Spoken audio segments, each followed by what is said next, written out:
네, 다음은 변수 초기화에 대한 거가 되겠습니다. 초기화라는 건 뭐냐면 선언된 변수에다가 맨 처음으로 값을 할당 대입해 보는 것을 얘기를 하겠습니다.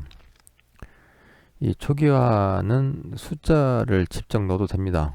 예를 들어서 뭐 인테자 우리가 얘기했었죠. 아까 인테자 그레이드는 3 이런 식으로 해서 3이라고 하는 값을 대입을 했잖아요. 이렇게 숫자나 아니면 그 값을 그 타입에 적정한 값을 직접 입력해도 됩니다. 자, 그 다음에 두 번째로 다른 변수의 값을 초기화할 수도 있습니다.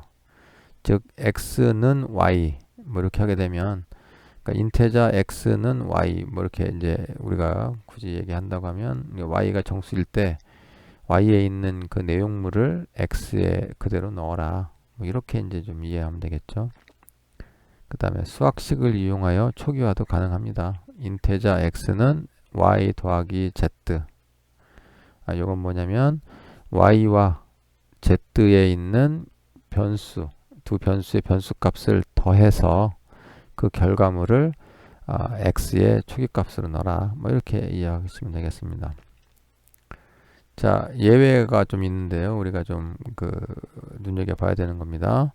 그러니까 메인 함수 등 메소드 내의 로컬 변수는 자동 초기화가 되지 않습니다. 그래서 값을 반드시 할당해야 된다. 자, 우리가 변수명을 선언한 다음에는 가급적 초기값을 할당하도록 하겠습니다. 자, 클래스 멤버 변수는 이제 초기화가 가능하다. 뭐 이렇게 이제 돼 있다는 거죠. 메소드 내에 로컬 변수는 안 되고 클래스 멤버 변수는 한다. 뭐 요 워드에 대해서는 이해가 좀 안 될 수 있을 텐데요. 예. 클래스 바로 밑에 있는 그 변수명 요거를 우리가 이제 클래스 멤버 변수라고 합니다. 이런 거 같은 경우는 이제 초기화가 된다. 이 얘기는 나중에 우리가 용어가 좀 맞지 않을 수도 있으니까요. 나중에 클래스를 할 때 다시 한번 하도록 하겠습니다. 자, 다음은 기본 자료용, 즉 멤버 변수의 자동화 값이 자동으로 들어가는 값을 얘기하는 겁니다. 그래서 boolean 같은 경우에는 false가 기본 값입니다. char인 경우에는 u에 0000, 바이트, 쇼트, 인테자, 롱인 경우에는 0입니다. 정수니까요. 그 다음에 플로트인 경우에는 0.0 하고 F입니다. F 플로트니까 더블은 0.0이 되겠고요. 그 다음에 오브젝트인 경우에는 null, null 이라고 하는 거가 바로 그 초기 값이 되도록 됩니다. 초기 값입니다. 자, 확인을 하기 위해서 예제를 한번 만들어 봤습니다. 그 멤버 변수죠. 즉 int var long var boolean var double var char var 뭐 이런 식으로 해서 인테자 long boolean double 캐릭터 5개만 한번 만들어 봤습니다.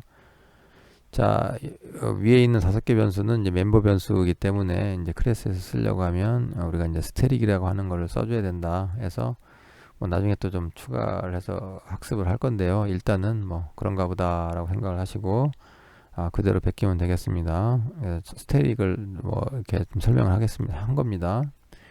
그러니까 정적 변수로 만들어줘야 된다는 거죠. 예, 메인이 있는 경우에는 그렇게 이해하시면 됩니다. 뭐 그 클래스 이름을 가지고 쓰고 싶을 때는 자, 그 다음에 public static void main이 있고요. 스트링 이건 뭐 우리가 했던 거고요. 그 다음 system.out.println 라인에 홍길동 이것도 한 거고 빨간 걸로 한번 인쇄를 했습니다. 클래스 멤버 변수의 자동 초기 값을 확인하기 위해 변수 설정 및 인쇄를 한번 해보자. 그러면 이제 초기 값이 인쇄를 한다는 얘기죠. 자, system.out.println 라인에 뭐 int var long var, char var, boolean var, double var 뭐 이런 식으로 해서 위에 정의되어 있는 값을 정말 초기 값이 할당이 돼서 인쇄가 되는지 코드를 한번 만들어 본 겁니다. 그렇게 어렵지 않을 것 같습니다. 이클립스를 여시고요. 이번에는 ex1 언더스코어 2.자바로 클래스 이름을 만듭니다.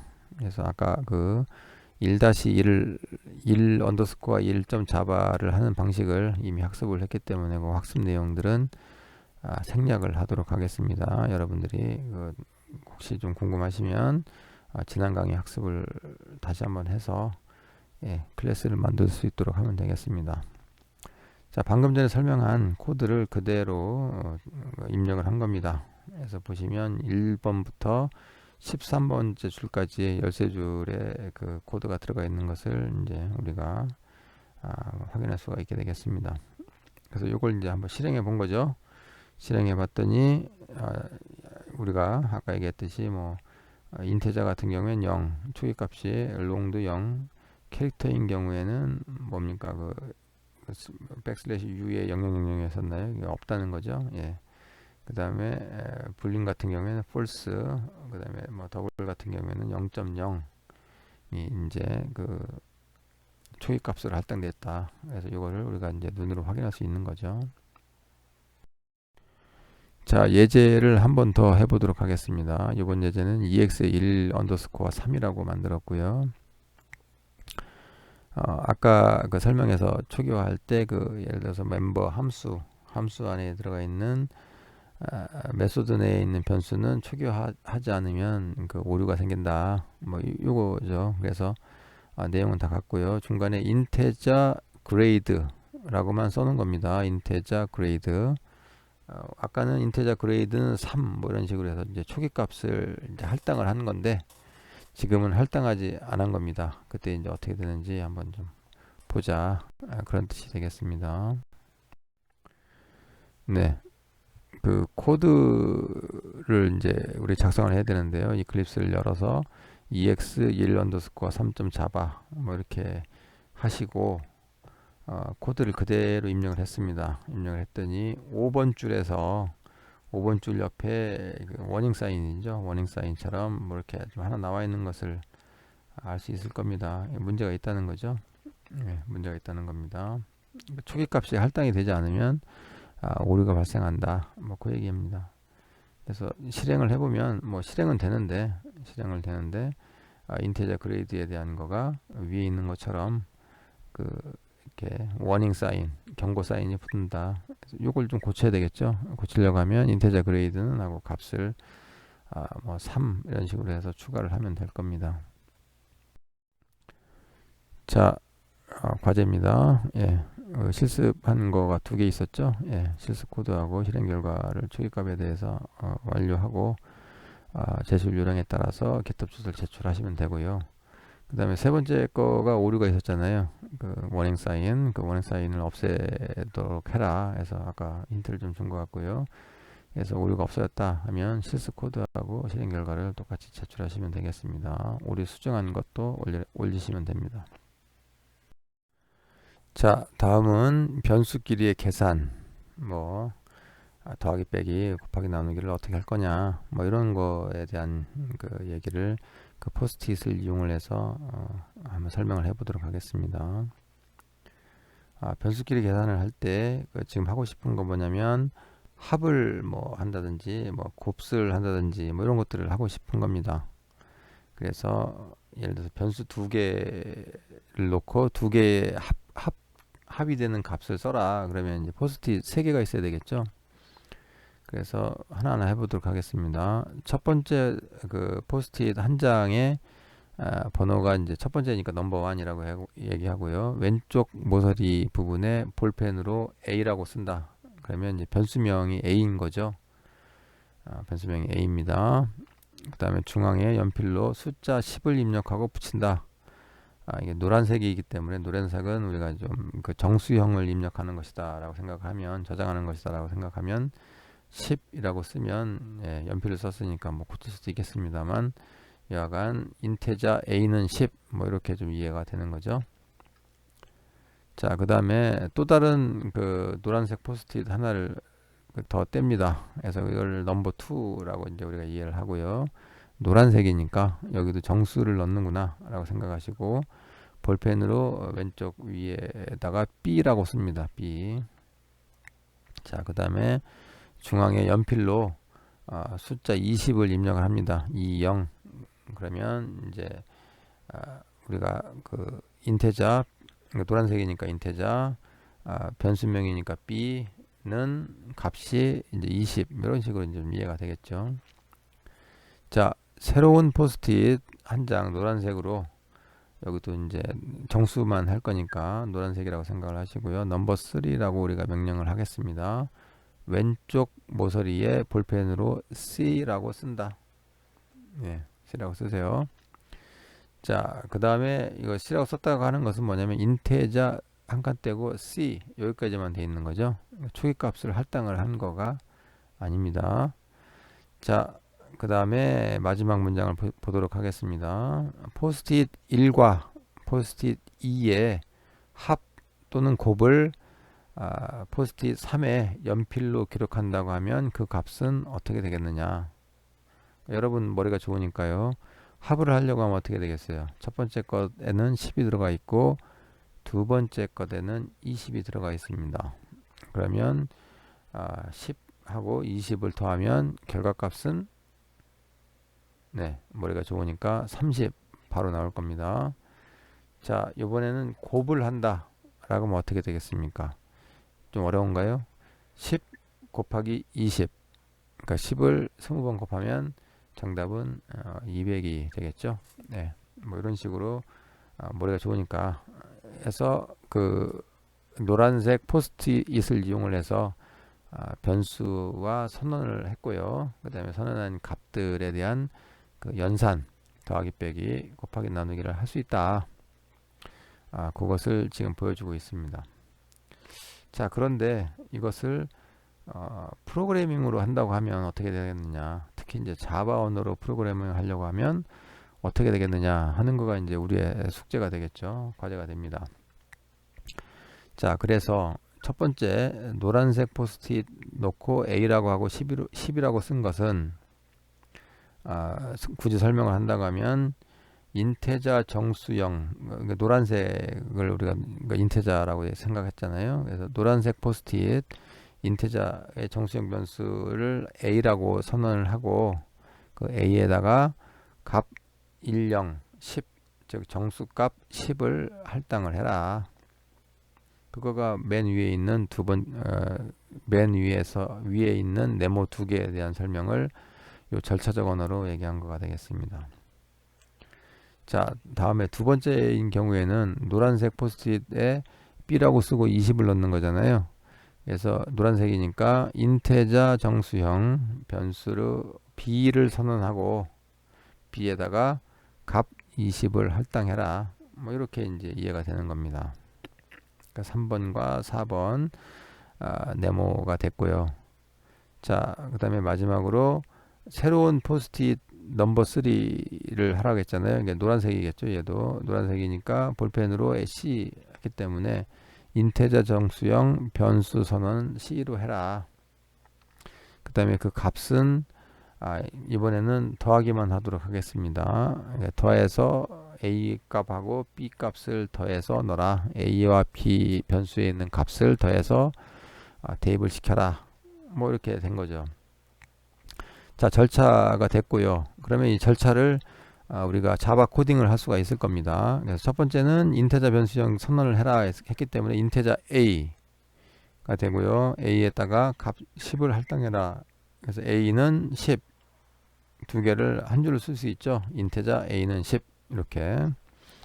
자, 두 번째입니다. 인테자 정수형 변수 B 선언하고 값을 20을 넣어라. 그래서 인테자 변수명 B, 그 다음에 B는 20 이렇게 할 수 있는데 두 줄을 한 줄로 고쳐서 인테자 B는 20 이렇게 할 수 있을 겁니다. 자, 마지막으로 인테자 변수 C입니다. 그래서 인테자 C 했는데 이때는 변수값 A, 변수 A, 그 다음에 B를 더해서 A 더하기 B를 쓰면 되겠죠. 더한 값을 넣어라. 뭐 이렇게 위에 구구절절히 설명했던 내용을 간단하게 절차로 만들 수 있었고요. 그 절차를 자바 언어를 이용을 해서 우리가 코딩을 할 수 있었습니다. 상당히 중요한 컨셉이고요. 지금은 설명을 상당히 좀 자세히 하고 있는데요. 요 자세한 설명들을 다음부터는 생략을 하고 바로 코딩을 할 수 있도록 여러분이 준비를 좀 해야 될 겁니다. 제 강의가 주로 그렇습니다. 처음 설명은 자세한데 한 번 설명은 두 번 이상 설명하지 않는 것. 그래서 설명이 되면 그 다음부터는 바로바로 써먹는 스타일로 되니까요. 이번 강의에서 핵심적인 내용들을 반드시 기억하기 바랍니다. 네, 방금 전에 있었던 그 세 개 문장을 이용을 해서 그 자바 프로그램을 하나 만들어 보도록 하겠습니다. 이름은 ex1 underscore 4.java가 되겠습니다. 자, 코드 보시면요. 두 번째에 그 클래스 이름이 들어가 있고요. 그 다음에 메인 함수 밑에 이제 system.out.println에서 자기 이름 학번 쓰시면 되고요. 그 다음에 세 줄이 들어가 있습니다. 인테자 A는 10, 인테자 B는 20, 그 다음에 인테자 C. 요번에는 그 선언과 할당을 좀 분리를 한번 해봤습니다. 그래서 인테자 C 이렇게 놓은 거고요. 그 다음에 C는 A 더하기 B, 즉 A하고 A 변수에 있는 값, 그 다음에 B 변수에 있는 값 두 개를 더해서 C에 넣어라. 뭐 이렇게 만든 거죠. 그래서 여기 선언과 할당을 분리를 했기 때문에 아까 예제에서는 세 줄이었었는데 지금은 이제 네 줄로 좀 바뀌었습니다. 여러분들이 유념해서 좀 보시기 바라고요. 그 다음에 system.out.println 하고 여기에다가 이제 변수 타입별 테스트 쓰시면 되겠습니다.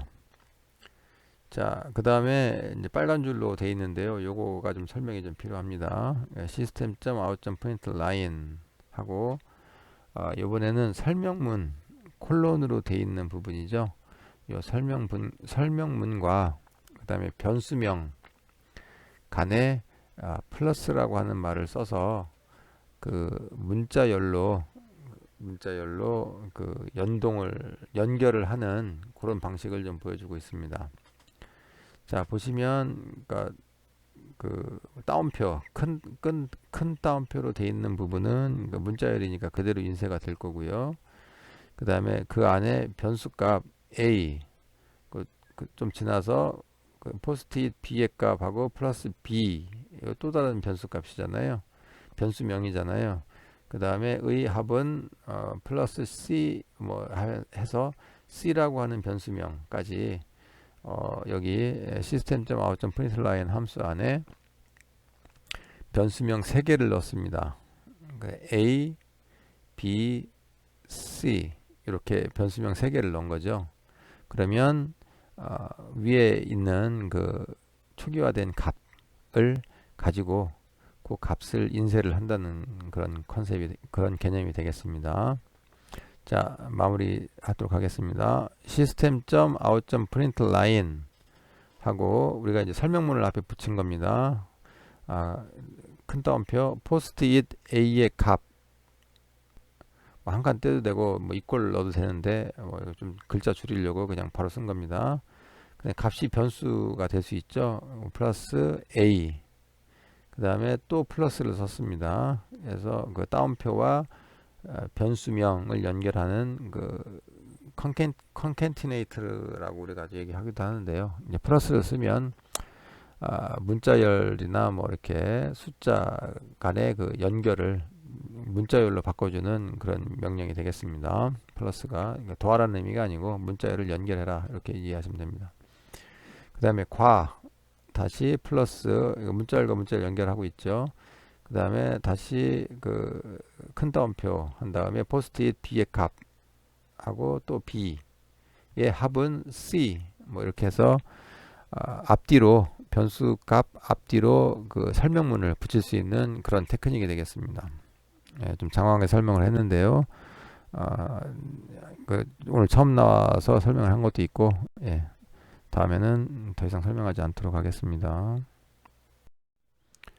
자, 이클립스를 여시고요. 그 자바 클래스를 하나 만드세요. ex1 underscore 4.java로 만드시면 되겠죠. 그래서 관련 내용을 그대로 입력을 한 결과가 되겠습니다. 그래서 위쪽 1번 줄부터 12절까지 전체 12가 되는데, 지금 우리가 그 입력한 부분은 실제적으로는 4도 뭐 항상 넣는 거니까요. 4 빼고 5부터 10까지 이렇게 넣은 거가 되겠습니다. 전체 둘, 넷, 6줄 넣은 겁니다. 자, 입력을 하고요. 옆에 이제 그 워닝이나 경고나 오류가 있는지 확인해 보고, 그 내용은 왼쪽에 있는 그 숫자 거기에 이제 표시가 되죠.